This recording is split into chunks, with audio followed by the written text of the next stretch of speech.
квартирант кармайбыз, квартиранттардан түшкөн акча адал, эне сүтүндөй адал. Бирок квартиранттарга шарт түзүп бериш керек. Андан сырткары ошол жашап атканда кээде бойдок кыздар менен бойдок жигит аралаштырбаш керек. Үй бүлөлүү болгондорду жашатыш керек. Ошого маани бериш керек. Анан кээде квартиранттар бар, ошол кимиси аял, кимиси күйөөсү экенин билинбей эле аралашып кирип жана тоок канадай болуп эле кирип чыгып жүрө бергендер бар да. Буну ошого маани бериш керек. Колунда Аллах деген жазуу менен төрөлгөн наристеге эмне болот дейт? Ошол жазуу жүрө берет, өчпөй калса. Ал андан касиеттүү болуп кетти деген сөз эмес, болгону Кудайдын кереметинин бар экендигинен кабар берет. Эмнеге Кыргыздан башка мусулмандар даватка чыкпайт деген? Сиздин маалыматыңыз таптагыр жок деп ойлоп атам. Бизден башканын бардыгы эле чыгып атат. Ал эмес тыюу салган орустар канча чыгып атат, Москвага барсаңыз, казактар да толтура, өзбектерде деле бар, дүйнөнүн бардыгын жөөттөрдө деле бар.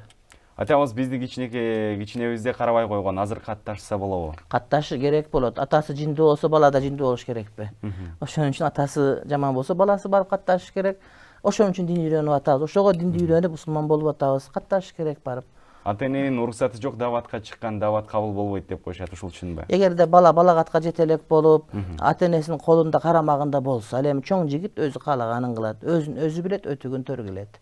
Атайын кызматта иштейбиз, кээде намаздарыбыз каза болуп калат. Эмне кылабыз? Казасын окуш керек болот.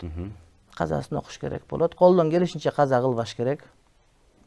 Никеси жок, убактылуу жашаса болобу деген суроолор келет. Албетте болбойт, албетте бул арам, бул адамдын малдан айырмасы ошол адал оокат тандап жегенде, тоок эмес, көрүнгөн чокулап жей бергендей. Ошол жашаганда, адал жашаганда, перзенттеринин ким экендигин билгенде турат да. Ошон үчүн адам бойдон калгысы келсе, адам бойдон калгысы келгенде кээ бирлер бети башын жууп эле кийим кийип алганда ойлой берет. Жок, андай эмес. Ошол жашоо образында, тамак ашында, мамилесинде дагы адам болуш керек. Ошондо бардыгы ордуна келет. Туулган күн өткөрсө болобу деген суроо келди. Туулган күн бир жолу өткөрөт, акыйка деп коебуз. Туулганда ата энеси өткөрөт, сүйүнүп. Анан туулган күн деп 20-га чыгып деле ал туулган жок да, ал 20 жыл мурда туулган. Адам бир жолу туулат, бир жолу день рождения, анын атын акыйка деп коебуз, жентек той болот. Анан 60-га чыгып деле туулган өткөрө берген, анан тамтыгы кетип калат, анын кереги жок.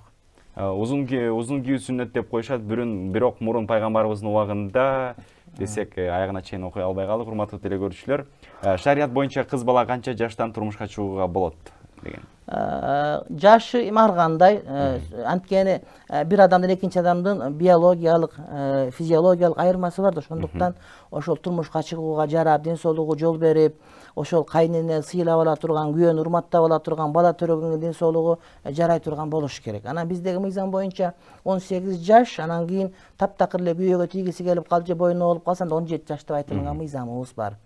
Андан мурдагы суроодогу жанагы узун кийим боюнча, узун кийим сүннөт дегени сүннөт, бирок ошондой кийсең гана сүннөт, калганы сүннөт эмес деген сөздүн өзү дагы жок. Азыр мен кийип турган өзү дагы сүннөт деп айтылат. Сүннөт деген сөз ошол шариятка ылайык келген кийим деген сөз. Арабтардын шартында ошол узун сүннөт, биздин шартта өзүбүздүн чепкенибиз дагы сүннөт болуп эсептелет.